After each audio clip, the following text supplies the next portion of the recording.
Hi, welcome back. First of all, a quick apology. You're certainly not going to be seeing this video, this edition of the vlog on the now traditional Monday. And it's not because of my procrastinating habits and tardiness, nor is it because we went on our first of the month shopping run. And it's got nothing to do with the coronavirus and everything to do with an act of God. On Sunday night there was an enormous electric storm here that took out the tower that helps provide us with our internet connection, and we've been living the digital diet for the last few days, as in internet free. And it's going quite well. I might well talk about that in more depth later on, but today I wanted to discuss a mystical idea, and it's not something like The Secret. I'm not going to suggest you start nailing currency to the ceiling, staring at it and hoping that your economic woes are solved just by the powers of thought. It's a mystical idea connected with a number. It's the mystical power of 3. Well, it's not a secret and it's not really that mystical. It's just that it turns out that 3 is almost the perfect sweet spot in so many things. Think about rhetoric. If you put ideas together in a group of 3, it just seems to work. The Churchillian fight them in the beaches, in the air, on the landing grounds, or whatever it was. That sort of thing. When I was doing my Standard 6 first year of Latin, we did Caesar's Gallic Wars, so it's Vini, Vidi, Vici, I came, I saw, I conquered. Works fantastically. It doesn't sound so good if it's I came, I saw, I conquered, and I administered and built roads. You kind of lost the crowd. Mind you, sometimes you can add in an extra idea as a sort of counterweight. In the case of Caesar, it might have been something like I came, I saw, I conquered, and then I met the Scots and built a dirty great wall. That would work. For me, though, I'm not going to be talking about rhetoric today. I want to focus on this idea of the things we do that give our lives meaning and create our identity. And it seemed to me over the last few weeks, reflecting on how that's worked out for me, and in particular the strength of, or the role the football club played in my life in Peru, because I've been chatting to these fantastic friends, some of whom I haven't seen for decades, over the last couple of weekends. And I've thought about what a powerful force that was in my life. And the fact that we talk about it now and we still, the time just peels back. And it struck me that, the power of grouping in 3 seems to work in what we're doing. When I went to England, my life was essentially work, teaching, with my free time really mostly committed towards chess. Played at a club, I played in tournaments, my social life to some degree revolved around that. And that was the thing that I guess was the core of my identity, and probably the second, the sort of, if one thinks in university parlance, if that was my university of life major, my minor was the gym. I started training really hard at a gym around the corner from where I was staying, and I'd go 4 or 5 days a week, and so that was kind of like a supporting role in the movie of my life. I'm starting to mix these metaphors quite liberally, but there you go. I got to Peru and I didn't find a replacement for the chess like for like. I couldn't locate a chess club that was active. There weren't tournaments going on, and I didn't meet anyone who was a serious chess player. So chess very quickly waned, but I was invited, as any new in town expat was. I guess it was keeping the numbers up as much as anything else.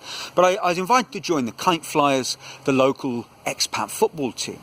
And they're quite an institution. I mean, they go back probably 40 years now. But back in the founding days, when it was still at the stage of naming the club, the legendary Budgie Reetham, I believe it was, he had a name, but it just didn't seem to work in Spanish. People wouldn't know what he was talking about, and he was aware of the Spanish slang, so he kind of worked that into the name. And to give you some idea of where I'm going with all of this, think about the club's name was the Kite Flyers, and think for a moment, pause, and hopefully you're in a secluded spot on your own. Think about how you might fly a kite, in particular, how you'd let out the string with a gentle wrist motion. Right, I think you get the idea. The point was, Budgie didn't really want to call the team the Wankers, not because he was afraid of using that interesting name, but just no one would know what the hell he's talking about. So Kite Flyers it was. And they became, as I say, something of an institution. And like all institutions, around the institution were rituals, was a dense calendar that created just enough restriction to sort of help you structure your day. There was a hierarchy of sorts. So if we look at powerful institutions in the world, and the things that kind of take up our lives, there are elements that are in common to all of them. You know, when I talk about ritual, for example, the Kite Flyers trained on a Wednesday at the cricket club, and that's just what we did. You know, we would adjourn to the bar after our football training. That was also what we did. We would regularly play against Juanitos, which was a team of Peruvian locals built around a very popular bar in the Bohemian district, Barranco, in Lima. You know, that's what we did.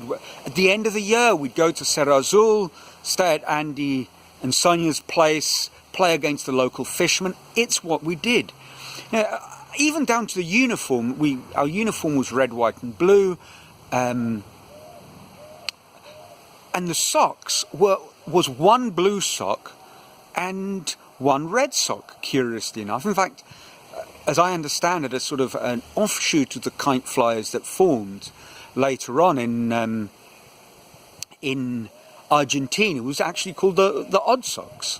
You know, so the tradition spread rather like, you know, evangelists bringing the word of debauchery from Peru to Argentina. You know, the only reason that I could tell why we had chosen to use two different coloured socks was that if you wore the socks on the wrong leg, you got fined. Fines translated into money, money translated into a beer fund, so it was good for everybody. And it was my little mnemonic, not a mnemonic, little way of remembering was, you know, red on the right. I mean, the only time that red was very much on the right and blue was very much on the left. Really not the state of play in British politics, but maybe that was part of the joke, who knows. So the Kite Flyers really were central, I think, to everything that helped me, too strong a word, flourish in Peru. You know, they meant everything to me. And I got to Brazil when I left Peru, and I carried on playing football, but it wasn't the same. You know, it was a bunch of lads having a kick around after school. Not the same. There wasn't the games, the structures, the traditions, the mythology, you know, a book, an AGM, voting for a captain, tours to the jungle. You know, none of these things. There were no keepers of the law. It was just a bunch of lads playing football, and it was wonderful, and I did it, but it wasn't my identity anymore. And the thing that I'd started to do regularly in Peru in my last year, that I'd started to commit to a little bit more, was sculpture. And I found sculpture in Brazil, and that started, that informally, of course, I mean, in a unconsciously, had that structure and that that law, that tradition built around it. On a Wednesday, Marcelo would go to, and I would go to a particular bar and watch Wednesday night football games, and it was Saturday morning, and then after the workshop session, whether I'd done any work or not, I'd make sure I'd get back to the workshop, because we were going to go to a local indoor market and meet up with people for lunch. People who hadn't necessarily gone to sculpture workshop would meet up there for the lunch. And you know, from there there was Saturday afternoon samba, and it all became routine is very much the wrong word, and ritual is very much the right word. It became ritualized, a community bonded around this, and that's what kind of gave a sense of identity and a sense of meaning, and certainly feelings very strongly right now. You know, I'm here on my own, lacking all those things,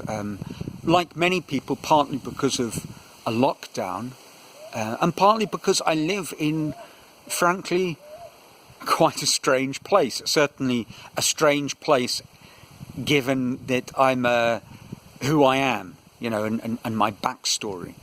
And the last 2 weekends, talking to old friends and rolling back the years, really does remind me of what that meant to me then, and how even now, 20 years later, it's a powerful anchor. Now, what's that got to do with making online courses? Nothing and everything. You know, the truth is that sense of identity, that sense of community will only be forged if gradually traditions and rituals are put into place. They need to have some sort of meaning. It might be a little esoteric. It needs meaning. It needs to be something that can carve a niche into someone's everyday life. And without that, I think the online community becomes just a sort of teenage dabbling. You know, you pick up an activity because you're trying to find what you like doing. And once you sort of fit in and strengthen that group with these powerful linking bonds, I think there's a chance of building something that will last. And that's what I'm going to look into doing in terms of my wire videos that I will do, my online wire course. I'm not sure how. I'd love, if you have a fantastic idea, I'd love to hear it. I think what is important, it's a bit like these videos, what's helped cement this as a part of my life. You know, if I looked at what gives my life structure now, my job, well, I ditched that, had enough of the whole working lark, and I suppose that's replaced by being, in some sense, a sort of a house husband. It's everyday chores, cooking and the like, paying bills. So that's my job. My number one activity is my sculpture, and I suppose these videos is that additional, that add-on that sort of rounds it off quite nicely. And the fact that I film them on a Monday gives my week yeah, a little bit of it anchors the week. It means the weekend's over and it's time to get down to business. So, whenever you see this, I hope you're well, and I'd love to hear any ideas that you might have. Until next week, or possibly the week after, ciao.